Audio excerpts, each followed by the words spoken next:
Florent se retrouve donc pour un deuxième entretien. Et j'aimerais bien enfin je crois que toi aussi d'ailleurs, mais qu'on continue à développer certaines choses qu'on a déjà évoquées la dernière fois. Et puis bon, il y a, je sais pas, 2 ans, 1 an et demi, je sais pas, qui sont passés. 1 an et demi, ouais. 1 an et demi. Et donc du coup, évidemment, il y a d'autres réflexions qui peuvent se greffer, et puis des exemples aussi nouveaux par rapport à ce dont on va parler, alors qui vont, je pense, aujourd'hui porter sur la manière dont on peut comprendre une musique, notamment contemporaine, mais pas forcément. Ça peut être des musiques plus anciennes, classiques. Bon. Et à partir alors d'une analyse des choses qui se passent simultanément, mais aussi des choses qui se passent sur des durées plus longues, et comment l'auditeur fait des liens avec tout ça, et introduit une notion qui m'est chère depuis un certain temps, le virtuel, et qui fait qu'en fait, qui est en fait à la base de la perception d'une musique, hein, puisque elle défile en permanence, et le temps présent est effectif et très court. Donc ce n'est pas comme un tableau, il est statique, on peut rester devant des heures ou des années. Là, même si on arrête le son, même s'il y a sûrement des logiciels pour étendre un son, ça ne donne pas du tout la même chose. Si on a un pizza tout d'un coup qu'on l'étend, alors on va faire de la musique spectrale, mais c'est autre chose, parce que c'est plus la perception de la pièce telle qu'il faut l'entendre dans sa continuité. Donc à partir de là, et bien voilà, il y a plein. On doit mémoriser, on fait tout un travail énorme, finalement, surtout avec certaines musiques élaborées, et donc qui va donc privilégier la manière dont on perçoit les choses. On n'est ni dans simplement une réception passive, hein, où tout sera donné. Il faut aussi des éléments qui soient donnés. Enfin, je veux dire, il faut que les pièces donnent des clés d'appréhension, bien entendu. Mais il n'y a pas que ça. C'est un élément fondamental, parce que par rapport à des musiques qui sont sur des structures où on ne perçoit rien, qui sont sur le papier, enfin bon, il y a des époques comme ça un peu. Donc il faut absolument qu'on soit... qu'on tienne compte et qu'on analyse ce qui est effectif, mais il y a aussi plein de choses qui sont alors de l'ordre de la complétion, ce que j'appelle la complétion, c'est-à-dire qu'on va compléter des éléments qui manquent à un moment donné. Ouais. Ça peut être de l'ordre des choses qu'on va rajouter par rapport à... Alors si on n'est pas dans la musique pure, par exemple, il va y avoir des liens qui peuvent se faire dans un poème symphonique, par rapport à un texte, tout ça. Bon, il y a des liens autres que musicaux qui peuvent s'établir. Mais alors, il y a quelque chose dont j'aimerais parler, puis avec un nouveau terme que j'ai trouvé là, en discutant avec toi l'autre jour, c'est en fait le virtuel comparatif, qui ne fait pas intervenir de la représentation. La représentation, pour moi, c'est quand il y a deux choses simultanées qui s'opposent, en fait, dont l'une est concrète et l'autre fait apparaître quelque chose. C'est pour ça qu'on parlait de Turel l'autre jour, et je parlais de substitution de conformation, parce que chez Turel, il n'y a jamais les deux états. On a soit un plan, soit un volume, on n'a pas les deux. Donc on n'est pas dans C'est lui qui m'a fait comprendre ça, d'ailleurs. On n'a pas les deux, c'est l'un ou l'autre. Donc lui, on n'est pas dans la représentation, on est dans la substitution de conformation. C'est-à-dire que la conformation, c'est pas le réel. C'est ce qu'on construit. Et parfois, ça peut être fictif. Et c'est justement le fictif, c'est quand on fait passer le réel pour autre chose, mais qui apparaît comme réel. Hein. Donc, le comparatif, c'est par exemple, il n'y a pas quelques semaines, là, j'ai écouté une version de la 3e symphonie de Mahler. Moi, je suis un fanatique de Mahler, mais il y a des mouvements que j'écoute moins que d'autres. Enfin, et le dernier mouvement de la 3e, qui est assez lyrique, enfin, je sais pas, j'étais moins... j'aimais moins, et puis comme c'est la symphonie la plus longue, bon, souvent je m'arrêtais. Et là, j'écoutais, c'était Paavo Järvi qui a fait une version absolument extraordinaire, qui à la fois... dans le premier mouvement, par exemple, il y a des moments où ça s'écroule plusieurs reprises, et puis on n'a plus que du bruit, quoi. C'est des moments de... C'est complètement fou à cette époque d'ailleurs. Que de la percu, même pas avec des notes tempérées, enfin des choses vraiment. Il faisait ça très très bien. Et alors surtout, alors est-ce que c'est grâce à lui ou c'est moi qui, cette fois-ci, l'ai entendu en entier, et puis qui, travaillant plus sur le virtuel, je ne sais pas, et était plus attentif, je me suis aperçu que le début de ce mouvement, enfin du dernier mouvement, en fait, transformait, reprenait le thème de départ de la symphonie, qui peut paraître un peu pompier, un peu extravagant, enfin, et en fait c'est volontaire, c'est pour qu'on mémorise bien. Tout ça est très calculé. Et à la fin, il est joué de manière très lente, enfin, avec un tout autre caractère, une autre orchestration, etc.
Ça n'est plus du tout la même écoute. Dès lors, on n'a plus un mouvement qui serait de l'ordre de l'expressivité lyrique, je ne sais pas quoi. On a une transformation. Et on entend dans notre tête l'autre, on ne se contente pas d'entendre les notes effectives, on a l'autre en tête et on les compare et on entend une métamorphose, quoi. C'est plus du tout pareil, quoi. C'est même l'opposé. Voilà. Non, c'est très, très juste et très intéressant ce que tu dis là, parce que ça déjà insiste sur le fait que ce que tu appelles le virtuel est inhérent à la musique, Voilà. parce que c'est un art du temps Voilà. qui fait appel à la mémoire, et que donc dans le processus d'écoute, on est toujours en train de recomposer, en fait, de reconstituer Voilà, des choses ça. et de les relier entre elles. Donc c'est Exactement. l'idée de relation qui est extrêmement importante, dans ce type de musique en tout cas. Et cet exemple de chez Mahler, en fait, c'est une autre chose qui est le virtuel, qui n'est plus seulement inhérent à la musique, mais qui est un virtuel volontaire, provoqué par un compositeur qui veut faire cet effet-là, d'un travail particulier sur la mémoire, qui à un moment... et qui fait confiance à l'auditeur. Voilà. Alors je sais pas si c'est forcément pour qu'on la mémorise, le thème, pour qu'il soit... Si tu disais que c'est une opération qui fait qu'il est assuré qu'on a mémorisé l'idée thématique. C'est un début qui... Oui.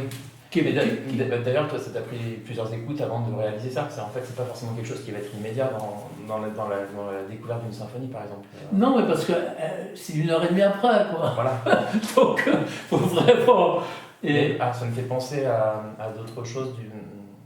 En fait, rien que ce principe de réitération dans un autre mouvement, par exemple, ou même au sein d'un mouvement, on pourrait dire que la forme sonate est une forme du virtuel par essence dans la musique classique, avec l'idée de réexposition, de développement, en fait, d'idées qui sont métamorphosées et qu'on retrouve un peu plus loin. Sauf qu'au sein d'un mouvement, on s'attend à ça, par tradition culturelle, et donc on n'est pas surpris, et le cerveau, en fait, se met sur la route d'entendre ça, en fait. Je pense qu'il y a des sortes de... On s'attend dans un cadre à faire ces opérations, et dans un autre à ne pas les faire. C'est ça. Mais donc, par exemple, chez Haydn, dans ses quatuors à cordes, ou dans ses symphonies, par exemple la symphonie numéro 46 en si majeur, il va reprendre par exemple le thème du menuet dans son scherzo final. Enfin, c'est pas un scherzo, c'est un final, un scherzando très rapide. Et en fait, on entend le même profil mélodique qui était dans le menuet juste avant, donc dans le troisième mouvement.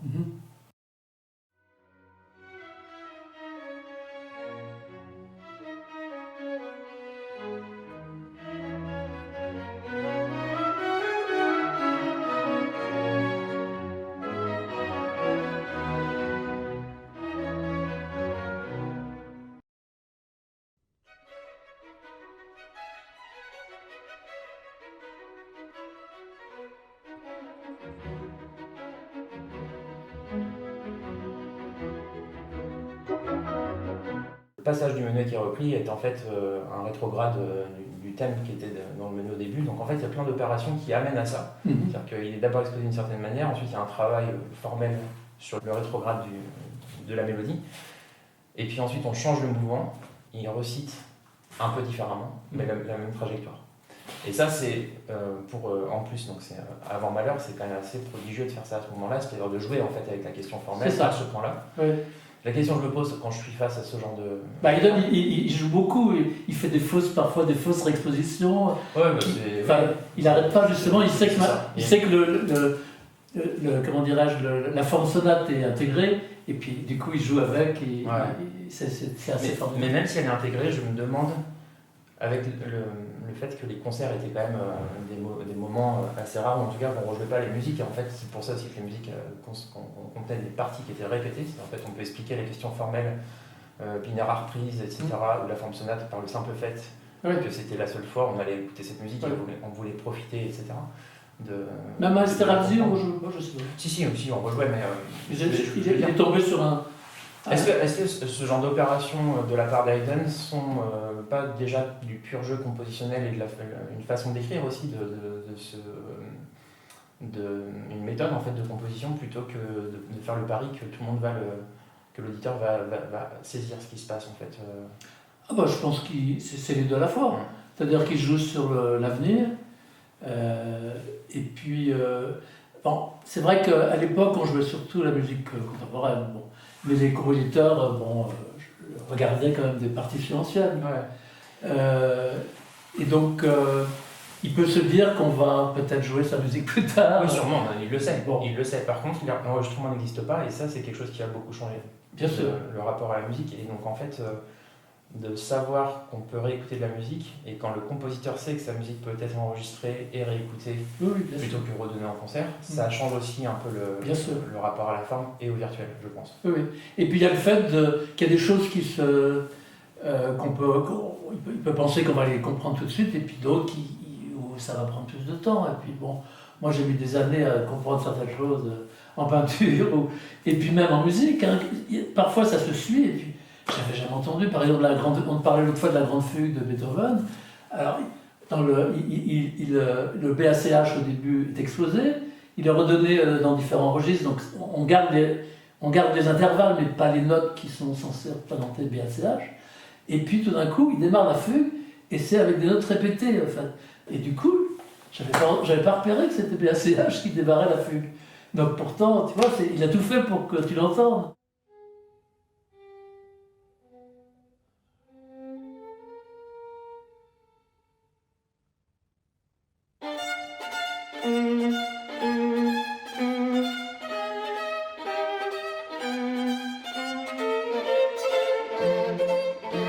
Il faut préciser deux choses là, par rapport à ce qu'on vient de dire.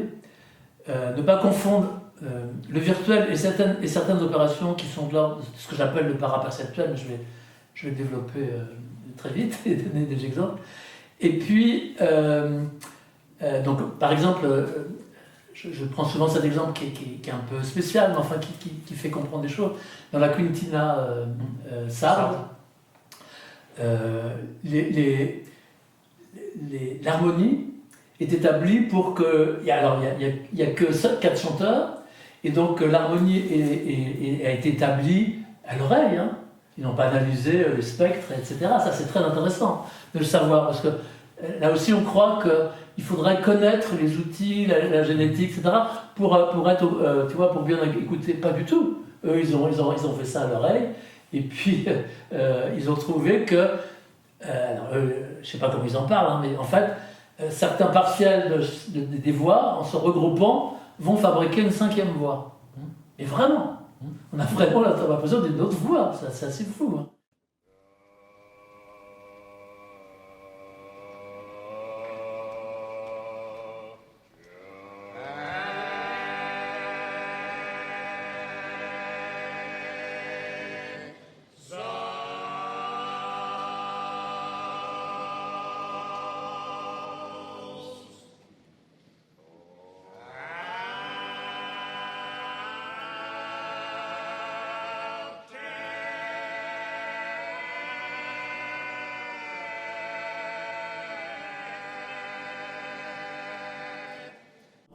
Et donc ça n'est pas virtuel donc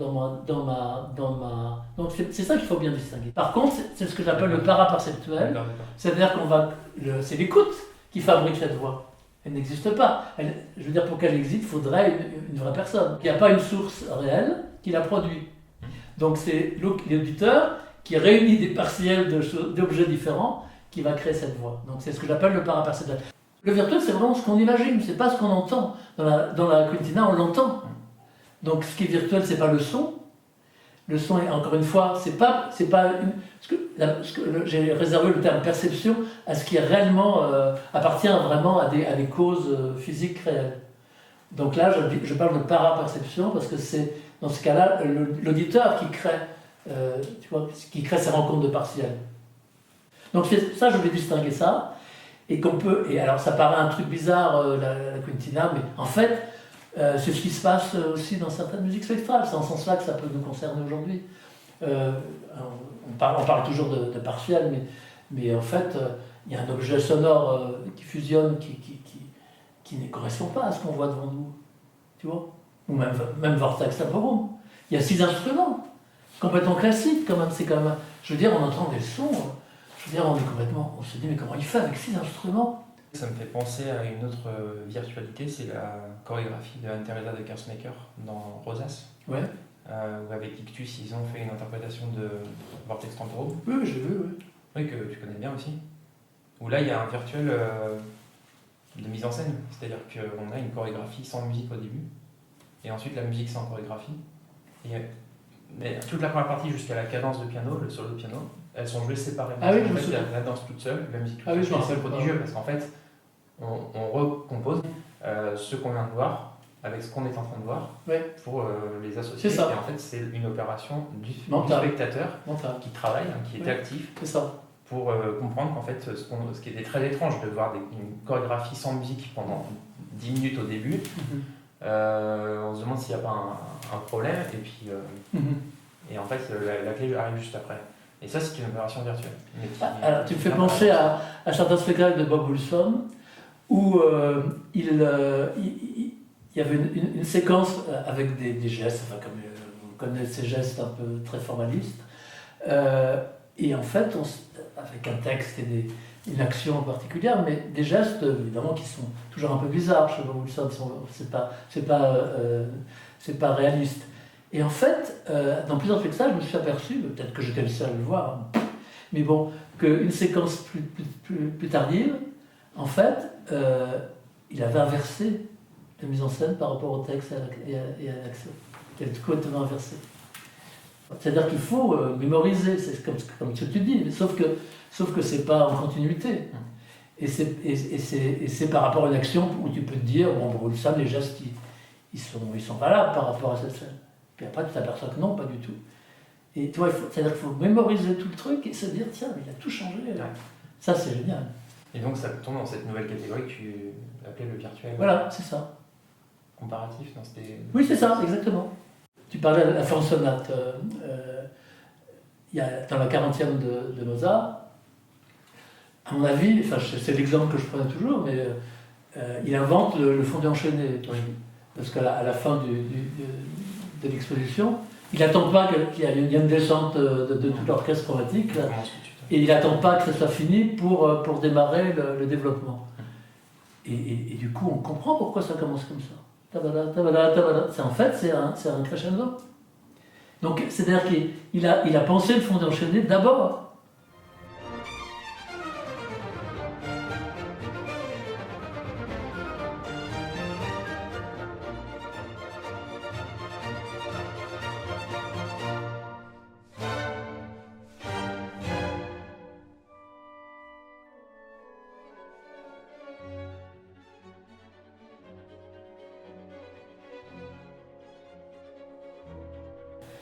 Et donc, il y a d'une part cette écoute qui est du coup renouvelée parce qu'on approfondit et en fait on peut revenir, et grâce aussi aux interprètes dont on a un peu parlé l'autre fois, qui peuvent changer du tout au tout. Il y a un nocturne aussi que je prends souvent en exemple, on n'en a pas parlé l'autre fois, mais je le prends souvent en exemple, un nocturne de Chopin, où il crée une structure en alternance pour faire apparaître tout d'un coup un autre monde, quoi.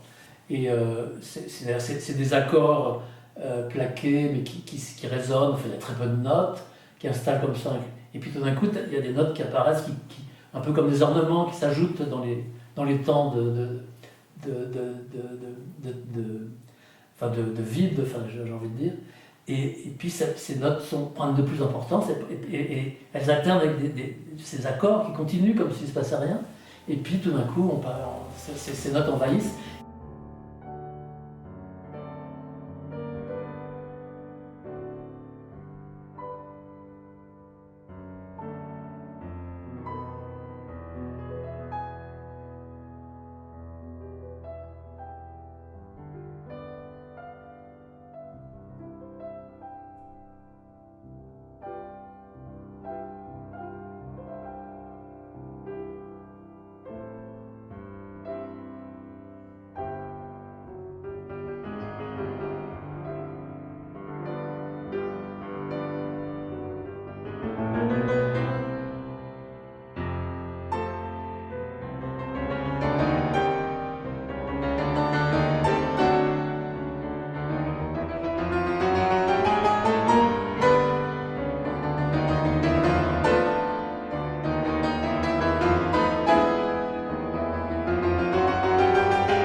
Il y a soit Arao qui va faire un contraste tout de suite, et puis donc, du coup c'est nul, soit il y a ceux qui vont tout mettre sur le même plan et ça ne marche pas non plus.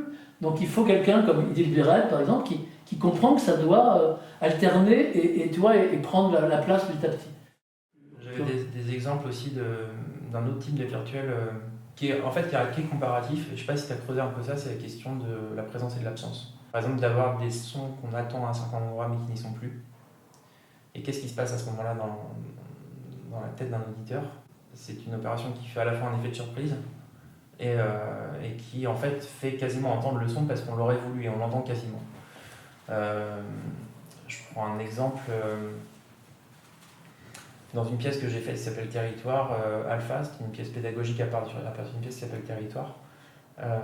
C'est un percussionniste, c'est un pianiste qui joue des sons ensemble, répétés, avec une pause d'une certaine taille entre chaque répétition du son. Et donc la percussion, c'est un geste qui est quand même très visuel. C'est-à-dire en fait la baguette tombe, on entend le piano en même temps, on est vraiment comme ça une sorte de clou. Et j'ai écrit à un moment un silence, mais qu'il fallait faire le geste. Et donc ça fait 10 fois qu'ils le font, et la 11e il n'y a rien, et la 12e il y a quelque chose. Et en fait j'ai fait ça un peu comme un jeu, pour me rendre compte qu'en écoutant cette musique-là et en la voyant, parce qu'on parlait aussi de cette question de la corrélation entre ce qu'on entend et ce qu'on voit, avec beaucoup d'exemples dont on a déjà parlé, là il y avait cet effet-là, c'est-à-dire que ça ne marchera pas du tout en enregistrement, quoique, parce qu'il y a quand même à cet endroit, au niveau temporel, l'habitude d'avoir un son qui n'y est plus. Donc, il y a quand même, ou alors à l'enregistrement, on va percevoir une pause qui est plus longue que les autres. Cet effet-là, en fait, de présence-absence, qui me semble aussi être une opération virtuelle assez intéressante. Ah, complètement. Je prends un autre exemple. Dans la musique même pop, il y a Atom TM, qui fait de la musique électronique. Et dans un morceau qui s'appelle Ich bin meine Maschine, il fait une sorte d'audiogramme. Donc en fait, c'est une musique de danse. Et il y a une voix qui dit en allemand 20 Hz, 40 Hz, 60 Hz. Et à chaque fois qu'elle le dit, on entend un son derrière qui correspond à la fréquence qu'il énonce. Sauf que comme il va faire un audiogramme qui va monter jusqu'à l'extrême aigu, quand il va arriver à 20 000 Hz, on n'entend pas le son. Mais en fait, il y est. Il le dit. Il le dit. Et le son est toujours placé au même endroit rythmiquement. Quand il dit 20 000 Hz, on ne l'entend pas. Mais pourquoi on ne l'entend pas? Parce que dans notre propriété de perception du son, dans notre autre oreille humaine, on entend les sons de 16 Hz à 20 000 Hz dans le meilleur des cas, quand on est très jeune ou très en forme. En fait, la plupart du temps, les 20 000 Hz, on ne va plus les entendre. En fait, il est présent. Mais ils sont là, c'est des ultrasons, c'est ça? C'est ça. En fait, c'est pas un ultrason dans la définition usuelle parce qu'il est à 20 000 et pas au-dessus de 20 000. Un ultrason serait plutôt au-dessus de 20 000. 2000 Hertz und ich bin meine Maschine.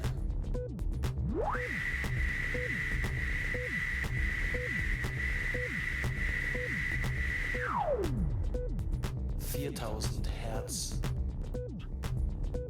und ich bin meine Maschine.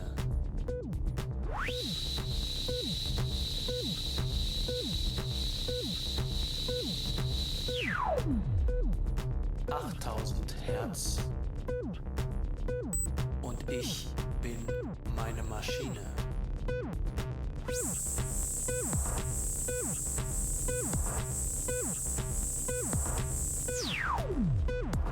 10.000 Hertz und ich bin meine Maschine.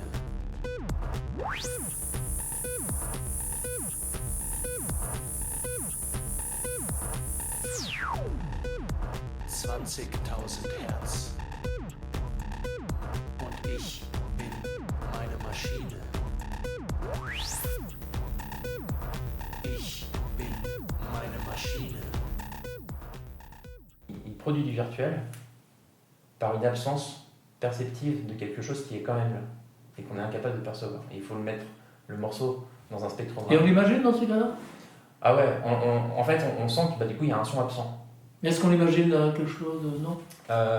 Non, alors comme tous les sons étaient de plus en plus aigus, on imagine qu'il est plus aigu que celui qu'on avait eu avant, mais qui était déjà très aigu. Donc on imagine sans être vraiment sûr de notre coup. En tout cas, on attend quelque chose et il n'y a rien. Ça arrive sur un très très bon système audio qu'on l'entende, parce qu'il y a aussi une question de restitution par le matériel. Ouais. Et donc en fait, ça pose à cet endroit-là cette idée-là, qui est assez particulière, de faire une espèce d'énoncé d'audiogramme comme ça dans une musique.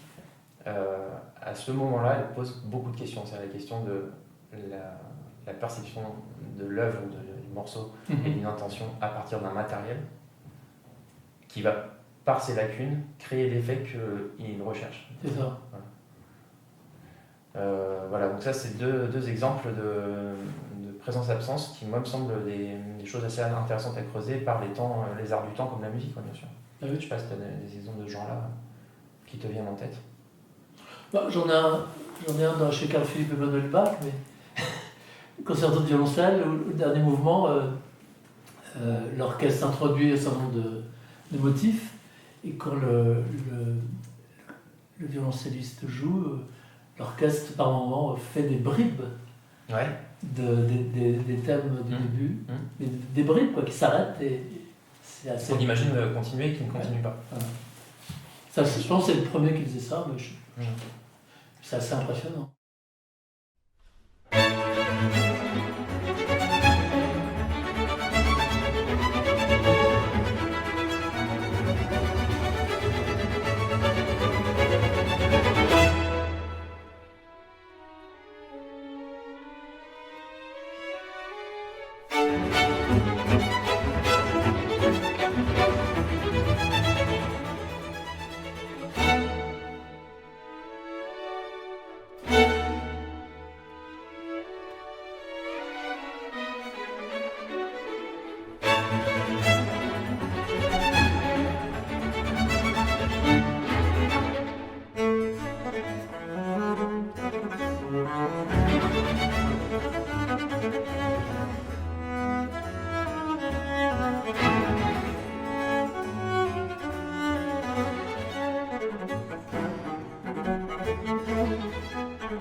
Moi, je pense par exemple à la Klavierstück numéro 9 de Stockhausen. Tu sais, c'est celle avec l'accord répété, 148 fois. Et en fait, au début, donc, on a ta, comme ça. C'est très très long. De moins en moins fort. De moins en moins fort. Et en fait, l'idée du moins en moins fort avec la pédale et la résonance, c'est qu'à un moment, il est tellement pas fort qu'on n'est plus très sûr s'il joue ou pas. Ah En oui. fait, évidemment, à chaque fois qu'on entend du son, on est sûr qu'il joue. Mais il y a 3 croches d'arrêt, de résonance. En fait, moi, je pense que ces 3 croches-là, ce qui se passe en concert, c'est qu'il est descendu tellement bas dans le jeu qu'on n'est pas sûr qu'il a vraiment arrêté de jouer. Et là, il y a aussi des choses qui sont peut-être même pas conscientes ou même pas volontaires de la part de Stockhausen, mais en tout cas qui sont absolument vérifiables dans une Qui fait interprétation. qu'on poursuit le. En fait, le son s'éloigne en fait, spatialement.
Il y a cette idée de matériau qui est annoncé, qui va prendre. Voilà.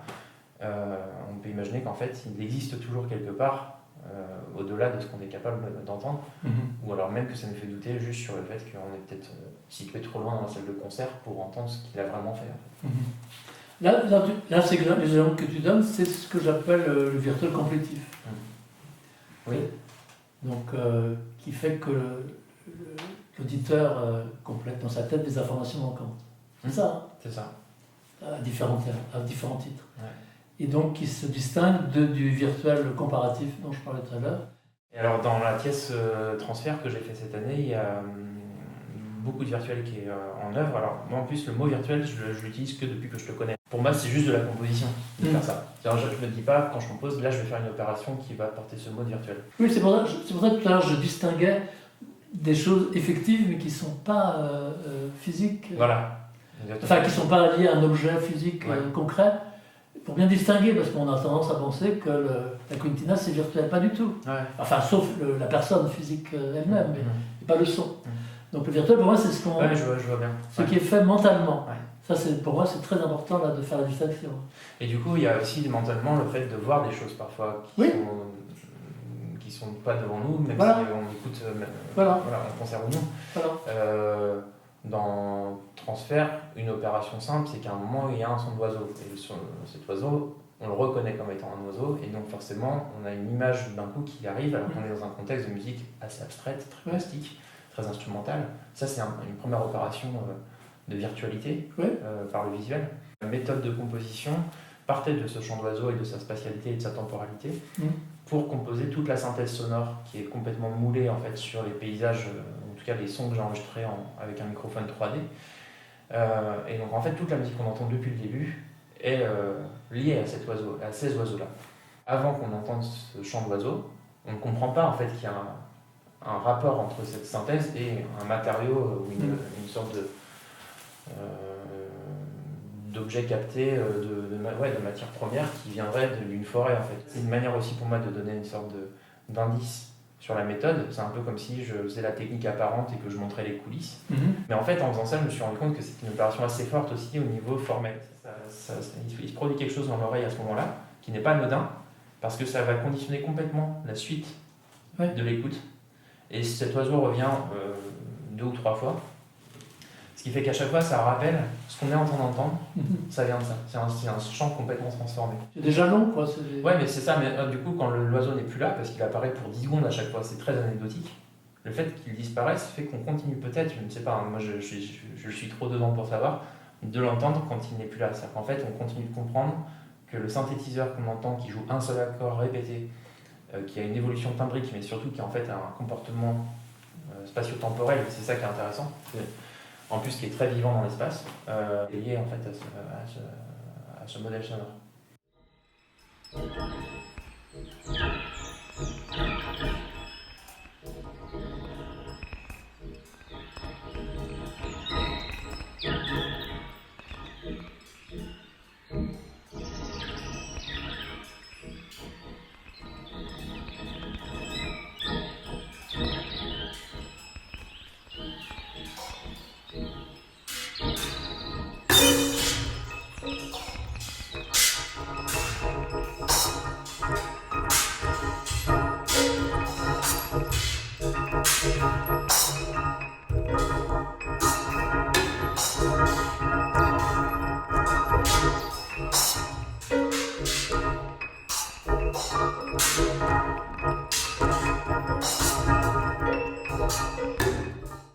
Comme tu sais, j'ai beaucoup aimé cette pièce, et notamment pour ces raisons, parce que elle a suscité en moi,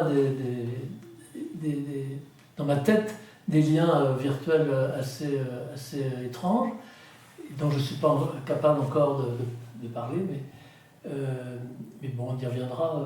Bien sûr. Alors, évidemment, du coup, pour l'instant, on ne sait pas ce qui est le virtuel que tu as prévu et celui que j'ai imaginé. Non, mais par exemple, il y a aussi autre chose. Alors, je sais pas si c'est intéressant d'en parler, je pense, parce que c'est pas exactement. Ça va pas tomber exactement peut-être dans ce qu'on appelle le virtuel, mais ça m'intéresserait de savoir ce que tu en penses. Dans cette pièce, comme dans beaucoup de mes pièces récentes, à un moment donné, il y a un son, par exemple, qui va être élu comme un son qui va être vraiment plus fort que les autres, et répété, et qui va devenir un premier plan, voire un solo. Et en fait, ce son-là est toujours présent depuis au moins 5 minutes, mais anecdotiquement très très faible, à un seul instrument. Et en fait, il va monter graduellement, alors qu'il se passe autre chose en fait dans la musique. Ces espèces de superposition de couches qui viennent aussi d'analyse de paysage, de voir que chacun vit sa vie, entre guillemets, mais qu'il y a un effet un peu de focal. C'est-à-dire qu'en fait, je vais à un moment mettre un zoom et un changement de focal sur un objet, ou alors, comme on pourrait dire dans la musique électronique, de faire un mix, de changer un peu les rapports d'intensité. Sauf qu'en fait, je me suis rendu compte en faisant ça, que le temps que je prenais à le faire, pour quelqu'un qui découvre la pièce la première fois, pour la première fois en concert, il ne va pas accrocher le son la première fois qu'il est joué très faible. En fait. Il y a un moment qui est assez mystérieux pour moi, c'est à quel moment ça arrive, parce que c'est pas un fracas, c'est pas une éruption, c'est vraiment progressif. Et il faut que je fasse éteindre petit à petit les autres instruments et les autres objets pour qu'on fasse « Ah oui, d'accord, donc là il y a ça ». Et rétrospectivement, on fait un travail en fait de lien. Ouais. Et en fait, on entend quelque chose qu'on n'avait pas entendu. C'est assez particulier. En fait, on l'a entendu, mais à un niveau plutôt subconscient, ou en tout cas inconscient, c'est plutôt le terme. Rétroactivement, on se dit tiens, j'avais entendu ça, mais j'avais pas fait gaffe. Voilà. Et en fait, c'est pour reprendre un peu les 4 modes d'écoute de Pierre Schaeffer, quand il est sur le ouïr, entendre, comprendre, écouter. Par ouïr, il y a vraiment être frappé de son. En fait, c'est le niveau le plus neutre. C'est-à-dire que là, depuis qu'on discute, il y a plein de sons dehors qu'on n'a pas du tout attrapé, qu'on n'a pas analysé. Ce ouïr, il va quand même dans une mémoire à court terme. Une mémoire à court terme, on sait que c'est environ 30 secondes. Et donc, je pense que ce qui se passe dans ce cas-là, c'est qu'on noie en fait cet objet sonore, et à un moment, on l'entend vraiment. Et avec la mémoire à court terme, on sait que ça faisait en fait déjà 30 secondes qui étaient là, et on a juste le doute de est-ce que c'était plus que 30 secondes. Voilà. Et je pense qu'il y a du virtuel dans cette opération, mais qui est assez difficile à définir, parce que c'est pas très comparatif, parce qu'on ne peut pas comparer à quelque chose dont on avait une certitude de l'écouter là. Donc voilà, c'était juste pour te parler de ça, parce que c'est quelque chose que je fais beaucoup, ça vient vraiment des musiques électroniques aussi, d'idées de musique évolutive, progressive.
Est-ce que tu as conscience de jouer avec les fonctionnements de notre esprit, quoi? Par exemple, la question formelle, pour donner l'impression qu'une partie climax est centrale, on va la décaler, plutôt la mettre au troisième ou au quatrième, cinquième de la pièce. Et ça, c'est des choses qu'on a appris grâce à la psychoacoustique. On sait maintenant que la plupart des compositeurs connaissent, grâce aussi aux formes classiques et puis ensuite à la musique spectrale, à ce genre de choses. Mais ça arrive aussi qu'on fasse des tentatives. Alors, en fait, c'est de l'ordre du sentir, c'est de l'ordre de l'instinct. En fait, on va se poser la question de notre propre écoute, de notre propre fonctionnement de notre cerveau, sans forcément aller ouvrir des livres de Robert Frances ou de Paul Fraisse. Mais, oui, mais voilà. Par moment, on a l'impression qu'on touche des zones où il y a un truc qui... Ouais, quelque chose qui se passe. Ouais, dont on n'avait jamais entendu parler. Et puis, on s'aperçoit là, qu'il y a... Ouais. Moi, je sais pas, quand je cherche à travailler les formes de mes répliques, je remplis des tas de feuilles, je fais des essais pour des tas des petits détails, tout ça. Et puis, par moment, je me dis, en fait, là, alors, ça a beaucoup progressé quand j'ai pris conscience du virtuel, parce que je suis aperçu qu'on pouvait se contenter de pas obligé de dessiner les lettres en entier. Et que moins j'étais en entier, plus on pouvait passer à notre lettre, quoi. Parce que notre cerveau va raccorder différemment les choses. Ouais. Et donc, il y a des moments, ça marche, et d'autres ça marche pas, et on sait pas. On sait pas quand ça marche ou quand ça marche. Sauf que du coup, toi, tu es quand même dans un travail de matière qui fait que tu vas te rendre compte si ça marche ou pas pendant que tu fais la pièce. Donc si ça marche pas, en fait, tu vas changer de doigt. Ouais. En composition, quand ça marche pas, on est déjà en répétition. Et donc en fait, il y a toujours cet aspect spéculatif sur l'écoute. Ce qui fait que moi, je vais d'abord me concentrer sur les questions d'écoute, de clarté des idées, en tout cas dans ce que je recherche, parce qu'on peut chercher l'inverse, on peut inventer une musique qui est à l'inverse de la clarté, qui va aller contre l'auditeur, ça existe aussi. Mais c'est pas ce qui m'intéresse, mais c'est possible. Oui, bien sûr. Et en tout cas, je me concentrerai bien sûr sur des questions de est-ce que le déroulé temporel est bon pour que l'auditeur ait le temps de comprendre certaines opérations. Ouais. Ou parfois n'ait pas le temps, mais c'est plutôt ça en fait, que j'essaie de le contrôler, qui est déjà pas une mince affaire. Après, des questions d'orchestration, évidemment, des faits de fusion qui vont être plutôt qui peuvent aussi en fait induire des opérations de l'ordre du virtuel et qui sont parfois des petits coups de poker.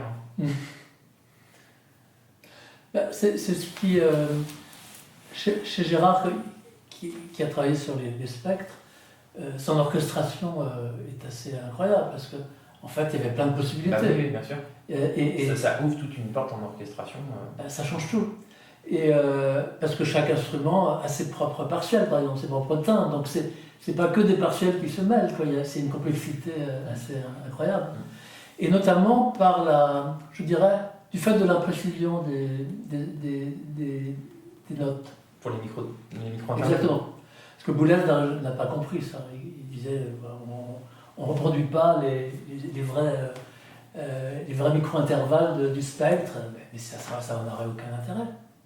Oui. Ce qui est intéressant, c'est justement ce décalage qui fait qu'on entend des choses distinctes en même temps. On a à la fois... Et puis même si c'était exactement, en fait, ça serait différent parce que ça devient des fondamentales. Oui, et puis si on va faire la même chose, on fait de la synthèse et puis on entend quoi? On entend un vrai son, ça n'a pas de sens. Donc ces décalages font que il y a toutes ces sensorialités que j'ai analysées, enfin, qui sont là en même temps et qui alors là, sont pas du virtuel. Hein. On entend ce que j'appelle l'infraperceptuel, ce que tu disais par rapport au son global qu'on ne perd pas forcément mais qu'on entend. Moi, c'est de l'infra. Ouais. C'est sur nos récepteurs, mais sans qu'on identifie, tu vois. Il y a le perceptuel, c'est lié aux instruments affectifs qui sont là. Puis tu as le supraperceptuel, quand ça fusionne et que ça fait un son différent. Enfin, c'est toutes ces sensorialités. Oui, alors c'est peut-être pas du virtuel, mais c'est en jouant avec ces opérations-là qu'on arrive à produire du virtuel. Par exemple. Non, bien sûr. Tu vois. Non. Mais je veux dire, cette base-là, elle n'est pas virtuelle, c'est ça que je veux dire. Ça n'empêche pas après de. Tu vois. Alors vas-y. Par exemple, la pièce de Théo Mérigeau, donc un compositeur, un ami oui, je connais, qui a fait une pièce pour orgue oui. qui s'appelle Ocetus Animalis. Oui, qui reprend un principe que dans une autre pièce avec un piano mécanique. Ocetus Mechanicus. Voilà. Et dans la deuxième pièce, ça commence avec un son qui fait po comme ça, silence, po, le même son. Et alors c'est un son complexe. C'est-à-dire que grâce à l'orgue, il arrive quand même à faire ce qu'on appelle des mixtures ou des combinaisons de registres qui font que c'est un son qui a plusieurs états spectraux. Donc c'est d'autres harmoniques qui vont être dans un clavier par rapport à l'autre. Le fait de jouer les deux claviers en même temps, il crée un son qu'on entend comme unique, qui est vraiment un objet. Ouais. Il répète 2 fois. Troisième fois, il les joue séparément. Et donc en fait là, il se passe quelque chose, moi c'est immédiat, ça rend l'écoute visuelle comme du design. C'est-à-dire qu'en fait là j'entends maintenant, je vois, je le représente comme des cubes. Et au troisième son seulement, je comprends et je réécoute les 2 précédents, qu'en fait, ce que j'entendais comme un objet, c'était 2 objets. D'accord. Tu vois. Et donc en fait, je vois comme 2 cubes de Lego, comme ça. Après, t'entends une imbrication, quoi. Voilà. C'est une fois qu'il a joué les 2 séparés que je le compare, donc c'est comparatif à ce que j'entendais précédemment. Sans revenir, sans réécouter. Ah ouais, c'était la première écoute, ouais. C'est immédiat. En fait, on a l'impression que c'est un son. Alors, comme c'est de l'orgue, ça pourrait être de la musique électronique, c'est qu'en fait, on ne sait pas comment c'est fait.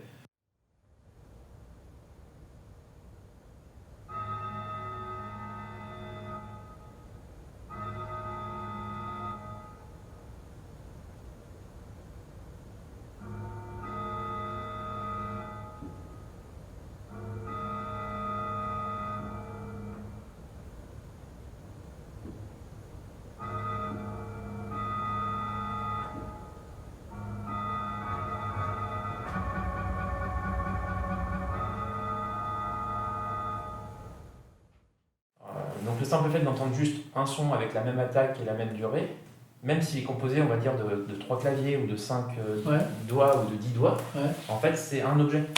Mais à un moment il le sépare et on se rend compte qu'il a en fait 2 registres et 2 timbres qu'il constituait. Et alors là ça me pose une question, c'est que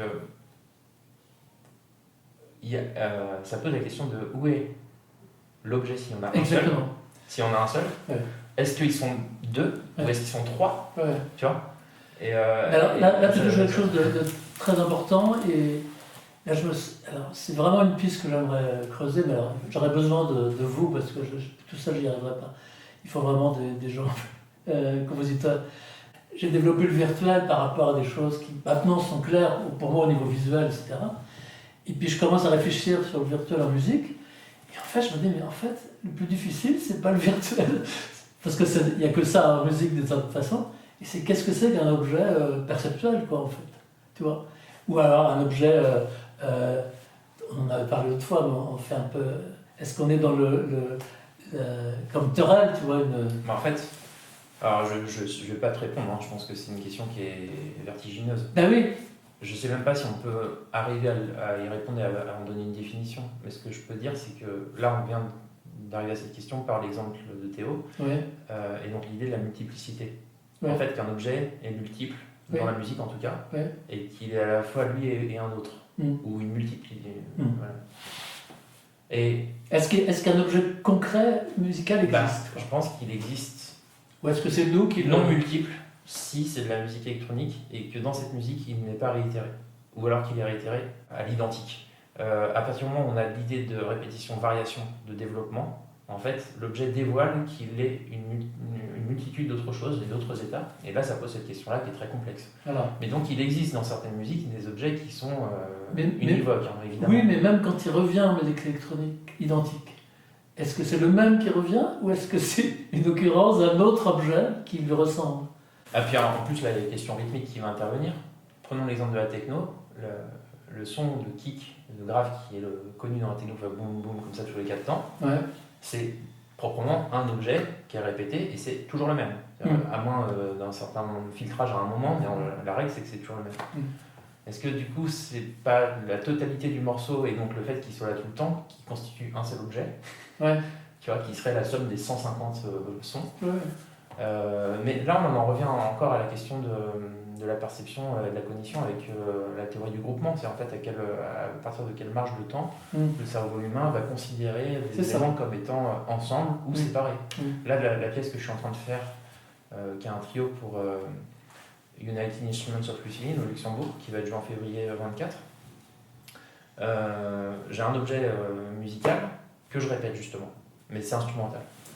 Et je mets du silence entre chaque occurrence, et il est répété comme ça, c'est assez obstiné. Et je me rends compte que la taille du silence, c'est la même que dans ma pièce Signal pour orgue, où j'avais comme ça un accord avec un silence et l'accord qui revient.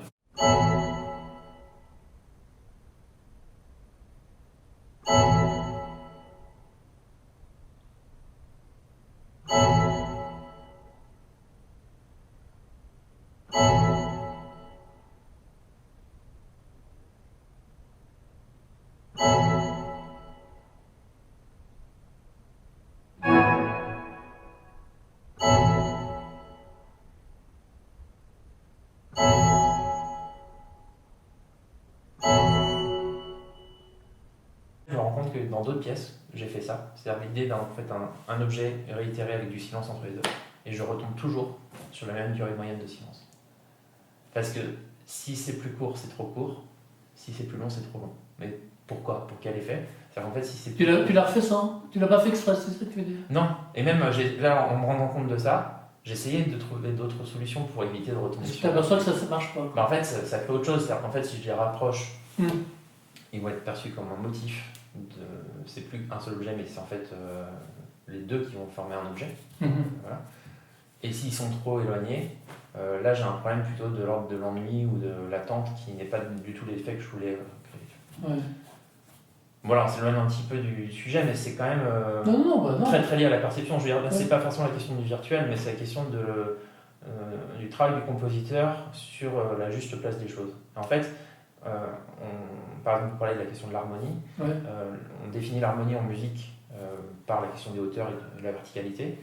En fait, si on revient à la définition plus large et extra-musicale de l'harmonie, on va dire la juste proportion entre les parties d'un tout. Mais en fait, moi je pense qu'on pourrait parler d'harmonie temporelle en musique. Tu vois, on pourrait parler d'harmonie horizontale. Ouais. Et donc de musique qui cherche cette harmonie-là, d'autres qui ne la cherchent pas ou qui échouent à la faire. Dans une pièce qui s'appelle Traversée, que j'ai faite pour un trio avec accordéon, violon et violoncelle. L'idée c'est de passer au-delà de quelque chose. Comme si... comme le Styx, tu vois. On traverse et on arrive ailleurs et on arrive modifié. Et donc ce on, c'est le matériau initial. Et en fait, j'ai voulu prendre un matériau assez typé qui vient aussi d'Atom TM, le musicien dont je parlais tout à l'heure. C'est en fait, il a un morceau qui s'appelle Stromlinien, c'est les lignes électriques. Et d'ailleurs, dans ce morceau, on entend parler d'électricité, la représentation de ces lignes électriques. Et on entend en fait un espèce de buzz comme ça dans sa musique, qui du coup est à la fois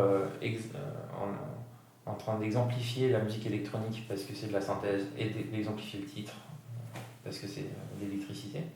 Bref, et son matériau ensuite c'est un synthé qui fait un travail sur ce qu'on appelle ADSR, c'est Attack, Decay, Sustain, Release, c'est le travail sur l'enveloppe d'amplitude sur l'attaque. Et en fait on a une espèce de matière comme ça très élastique qui est tout le temps là, sur un accord de septième majeur, et qui va à un moment avoir des attaques très marquées, donc des transitoires, et des moments où c'est beaucoup plus atténué.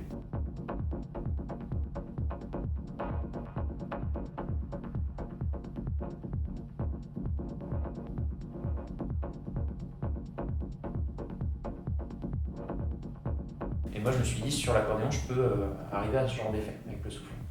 Bon voilà, et donc ça c'est mon matériau. Et ce que je disais être assez typé, c'est cet accord de septième majeur. C'est-à-dire un accord majeur et un accord mineur imbriqués, Do, Mi, Sol et Mi, Sol, Si. Et en fait, il y a une espèce de piège dans cette musique, c'est qu'au début on a l'impression que c'est une musique qui est tonale, consonante.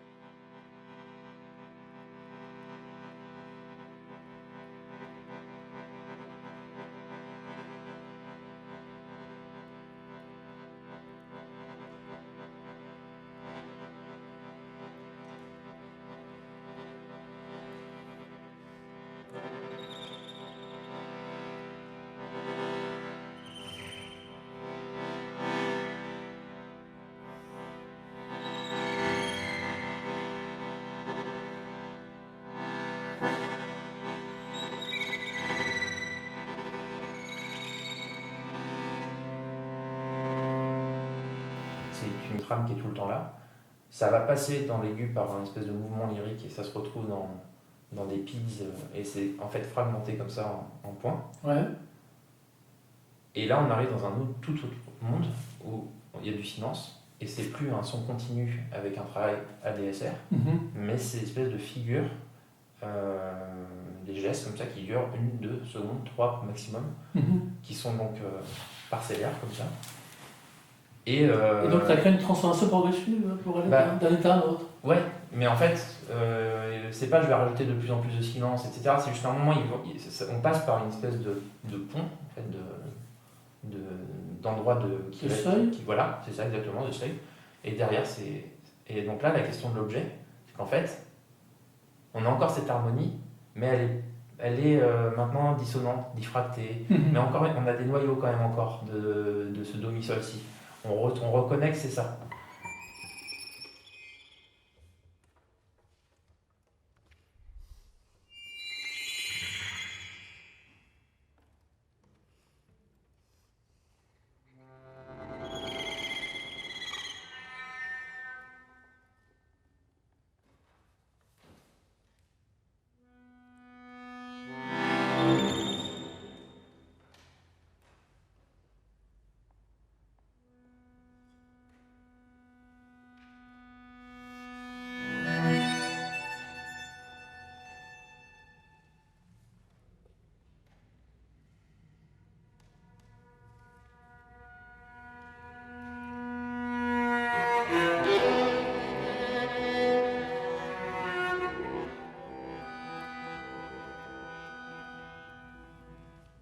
Et donc là, à chaque réitération de cet objet dans le deuxième monde, on peut se poser la question de quel est cet objet musical, mais surtout est-ce qu'il est le même que celui qu'on avait au début, alors que ça n'avait absolument rien à voir sur la temporalité, parce qu'au début c'est...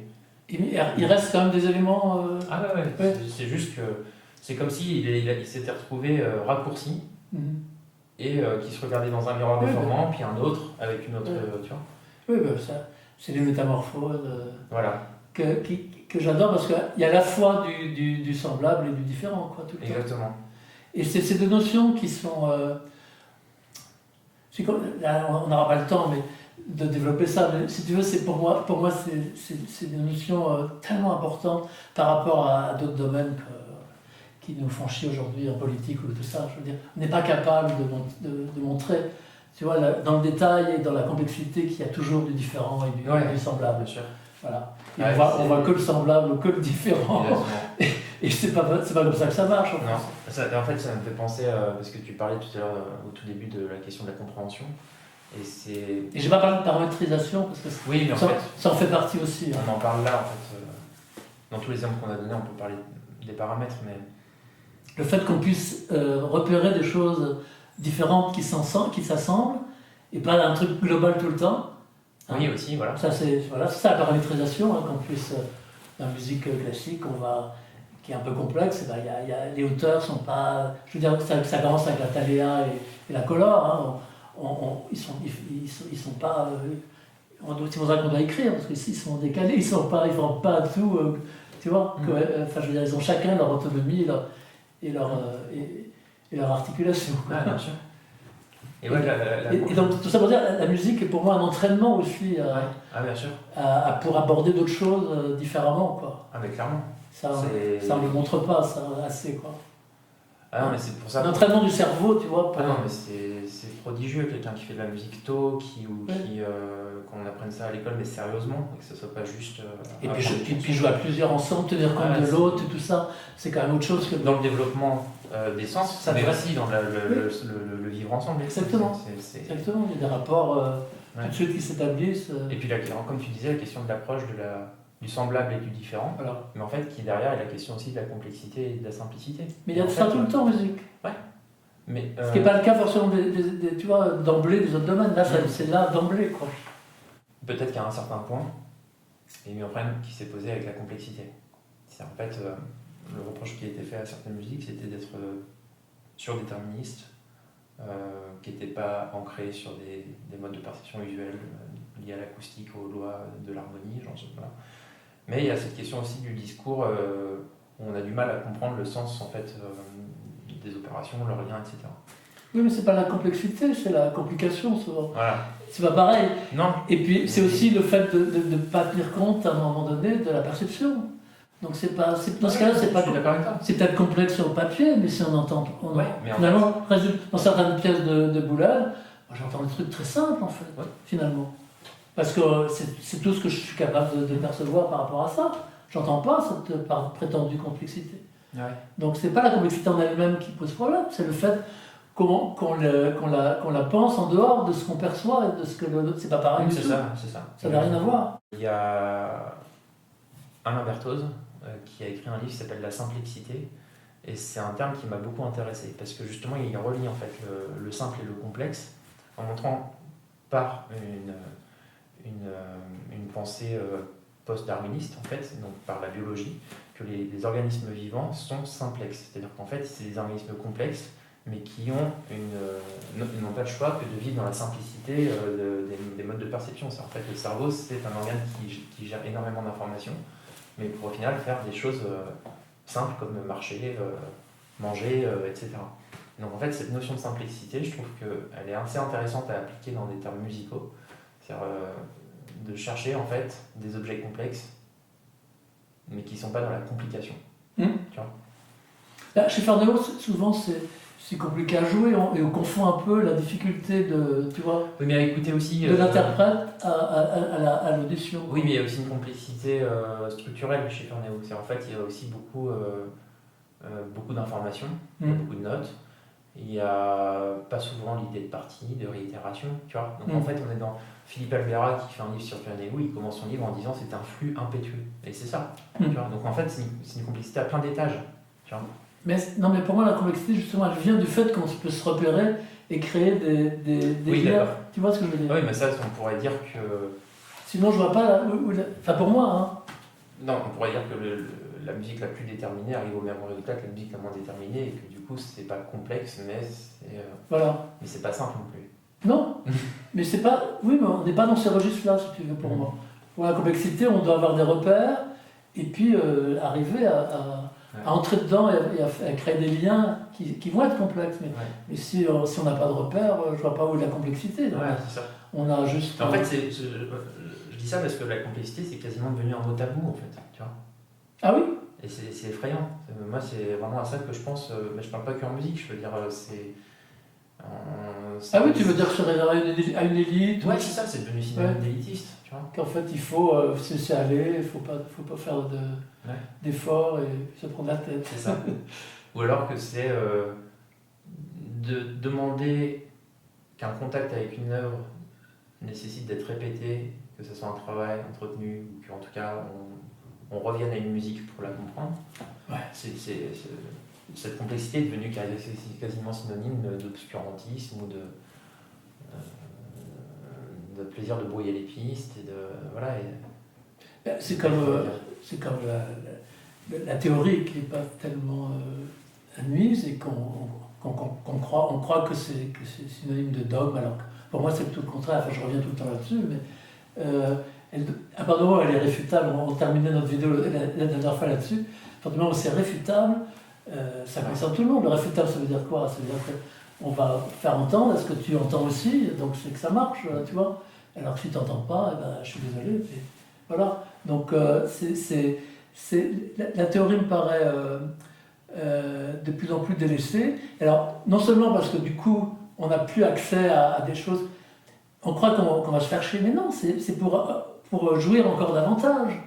Merde, c'est ça l'intérêt, tu vois. On repère plein de trucs et on a encore plus de plaisir, c'est ça aussi l'intérêt. Ne serait-ce que ça, c'est déjà beaucoup quand même. Bon, et puis par ailleurs, ben, ça permet moi je fais ça tout le temps dans la vie. J'ai appris la distanciation avec le théâtre jeune, et ben après tu peux t'employer dans la vie de tous les jours et ça sert beaucoup d'être distancié. Hein, surtout moi qui au départ avait tendance à être plutôt envoyer chier les gens. Tu vois, tu te dis merde, là il faut que je fasse un effort. Toi, il y a tout un travail que tu fais sur toi. C'est tout le temps ce travail qui est remis en cause en fait. C'est le travail. Et c'est pas que chez Macron. Hein. Je veux dire, il faut écouter Friot là-dessus. Ouais. On est lui, il est pour que le travail ne soit plus assujetti aux impératifs capitalistes, qu'on ait tous un salaire et qu'on décide du travail qu'on va effectuer. Ça change tout, quand même, tu vois. Ouais, c'est là qui fait la différence entre le travail et l'emploi. Voilà, exactement. Et donc, ben c'est pareil en musique, il y a un travail que l'auditeur doit faire. Et c'est de l'ordre du plaisir et de l'intelligence aussi, enfin, c'est mêlé. Moi je pense que ma mission c'est quand même de, malgré tout, en manipulant des objets complexes, de faire tout ce qui est en mon pouvoir pour que ma musique soit intelligible. C'est ça qui est difficile en fait, c'est de trouver Voilà. le bon dosage en fait. Ah oui, voilà. ah oui. C'est ça.